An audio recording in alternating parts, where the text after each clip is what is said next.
ഒരു 2 piece എല്ലില്ലാത്ത chicken fry ആക്കി എടുത്തതാണ്. അത് ഇതുപോലെ ചെറിയ ചെറിയ പീസാക്കിയിട്ട് കട്ടാക്കി കൊടുക്കണം. ഒരു വലിയ ഉള്ളി എടുത്തിട്ട് അതിൻ്റെ പകുതി ഇതുപോലെ തന്നെ കട്ടാക്കി കൊടുക്കണം. ചെറിയ ചെറിയ പീസായിരിക്കണേ. ചിക്കൻ കുറച്ച് വലിയ പീസായാലും സാരമില്ല, ബാക്കിയുള്ള ഇൻഗ്രീഡിയൻസിലും ചെറിയ ചെറിയ പീസായിരിക്കണം. കുറച്ച് മല്ലിയില കൂടി ചെറിയ പീസാക്കിയിട്ട് കട്ടാക്കി കൊടുക്കാം. ഒരു ക്യാപ്സിക്കം എടുത്തിട്ട് അതിൻ്റെ പകുതിയും ഇതുപോലെ തന്നെ ചെറിയ ചെറിയ പീസാക്കിയിട്ട് കട്ടാക്കി കൊടുക്കണം. നിങ്ങൾക്ക് ഒരുപാട് ഉണ്ടാക്കണമെങ്കിൽ എല്ലാ ഇൻഗ്രീഡിയൻസും നന്നായി കൂട്ടണം. ക്യാപ്സിക്കം 1, ഉള്ളി വലിയതൊന്ന്, ചിക്കൻ 2-3 പീസ്, മല്ലിയില എല്ലാം അതിനനുസരിച്ചിട്ട് കൂട്ടാൻ നോക്കണം. ഞാൻ കുറച്ചേ ഉണ്ടാക്കുന്നുള്ളൂ, അതുകൊണ്ടാണ് ഇത്ര എടുത്തത്. ഇതൊരു പാത്രത്തിലേക്ക് ഇട്ട് കൊടുക്കാം. ചിക്കൻ ഫ്രൈ ആക്കിയിട്ട് ചെറിയ പീസാക്കിയത്, ഉള്ളി ചെറിയ പീസാക്കിയത്, മല്ലിയില, ക്യാപ്സിക്കം. വേണമെങ്കിൽ കുറച്ച് ഉപ്പിടണം. ഞാൻ ചിക്കൻ ഫ്രൈ ആക്കിയതിൽ ഉപ്പില്ലാത്തത് കൊണ്ട് ഇടുന്നില്ല. ഒരു പാത്രത്തിലേക്ക് 2 മുട്ട പൊട്ടിച്ചൊഴിക്കാം. എന്നിട്ട് അതിലേക്ക് ഒരു ഇച്ചിരി ഉപ്പ് കൂടി ഇട്ട് കൊടുക്കണം. നന്നായി മിക്സാക്കി കൊടുക്കണം. മുട്ടയുടെ മഞ്ഞയും വെള്ളയും തമ്മിൽ നന്നായി മിക്സ് ആകണം. ഇത്രയും മതി. ഇത് നമുക്ക് മാറ്റി വയ്ക്കാം. 2-3 ബ്രെഡ് എടുത്തിട്ട് അതിൻ്റെ സൈഡ് ഭാഗം കളഞ്ഞു കൊടുക്കണം. എന്നിട്ട് മിക്സി ജാറിലിട്ടിട്ട് നന്നായി പൊടിച്ചെടുക്കണം. നല്ല വൈറ്റ് കളറിലുള്ള ബ്രെഡ് പൊടിച്ചത് കിട്ടണമെങ്കിൽ സൈഡ് ഭാഗം കളഞ്ഞു കൊടുക്കണം. ഇത് നമുക്ക് മാറ്റി വയ്ക്കാം. ഇനി ഒരു 2 ബ്രെഡ് എടുക്കണം. എന്നിട്ട് അത് ഒന്നിച്ച് വെച്ച് കൊടുക്കണം. എന്നിട്ട് അതിൻ്റെ സൈഡ് ഭാഗം കളഞ്ഞു കൊടുക്കണം.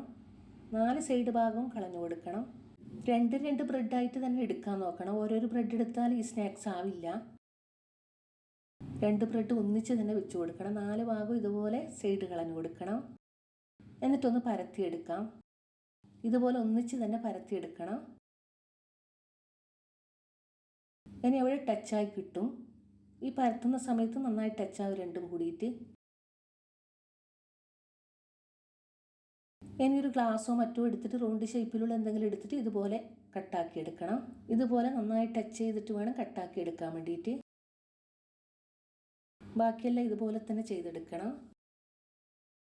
രണ്ടും കൂടിയിട്ട് നന്നായി ടച്ചായിട്ട് അവിടെ നിന്നോളും. ഇതുപോലെ കട്ടാക്കി എടുക്കുകയാണെങ്കിൽ മൊത്തത്തിൽ അങ്ങനെ ചെയ്തെടുത്തിട്ടുണ്ട്. 2 മുട്ട മിക്സാക്കി വെച്ചിട്ടില്ലേ, അതിലേക്ക് ഈ ഓരോ ബ്രെഡ് എടുത്തിട്ട് നന്നായി മുക്കി കൊടുക്കണം. സൈഡ് ഭാഗം എല്ലാം നന്നായി മുക്കണം. എന്നിട്ട് ബ്രെഡ് പിടിച്ചതിലേക്ക് മുക്കി കൊടുക്കണം. ഇങ്ങനെ തന്നെ ബാക്കിയെല്ലാം ചെയ്തെടുക്കണം. എല്ലാ ഭാഗത്തും ഒരുപോലെ ബ്രെഡ് പിടിപ്പിക്കണം. ഇത്രയും മതി. മൊത്തത്തിൽ അങ്ങനെ ചെയ്തെടുത്തിട്ടുണ്ട്. എണ്ണ നന്നായി തിളച്ചാൽ ഹൈ ഫ്ലെയിമിലിട്ട് തന്നെ ഇത് വറുത്ത് കോരണം. തിരിച്ചും മറിച്ചും ഇട്ടിട്ട് ഫ്രൈ ആക്കി എടുക്കണം. നല്ല ബോൾസായി വരും. നന്നായി പൊങ്ങി വരും. പൂരിക്കെല്ലാം പൊങ്ങി വരുന്നില്ലേ, അതുമാതിരി നന്നായി പൊങ്ങി വരും. ഇതുപോലെ തന്നെ ബാക്കിയെല്ലാം ചെയ്തെടുക്കണം. ലോ ഫ്ലെയിമിലോ മീഡിയം ഫ്ലെയിമിലോ ആക്കരുത്. ഹൈ ഫ്ലെയിമിലിട്ട് തന്നെ ഇതുപോലെ തന്നെ ഫ്രൈ ആക്കി എടുക്കണം. മൊത്തത്തിൽ അങ്ങനെ ചെയ്തെടുത്തിട്ടുണ്ട്. ഇനി ഒരു മുട്ടക്ക് മയോണസ് ഉണ്ടാക്കാം. ഒരു മുട്ടക്ക് മയോണസ് ഉണ്ടാക്കി വെച്ചിട്ടുണ്ട്. ഓരോ ബ്രെഡ് എടുത്തിട്ട് 2 ഭാഗമായിട്ട് കട്ടാക്കാം. നല്ല ബോൾസ് പോലെ ഉണ്ടാകും. ഉള്ളിലൊക്കെ നല്ല സ്പൈസ് ഉണ്ടാകും. ഇനി മസാല എടുത്തിട്ട് ഇതിലെത്ര പിടിക്കുന്നതെന്ന് വിചാരിച്ചാൽ അതിനനുസരിച്ചിട്ട് വെച്ച് കൊടുക്കണം. നന്നായി നിറയെ വെച്ച് കൊടുക്കണം. ഈ മയോണസ് ഇല്ലേ, അത് മുകളിലേക്ക് കുറേശ്ശെ ആക്കി കൊടുക്കാം. ഇതുപോലെ തന്നെ ബാക്കിയെല്ലാം ചെയ്തെടുക്കണം.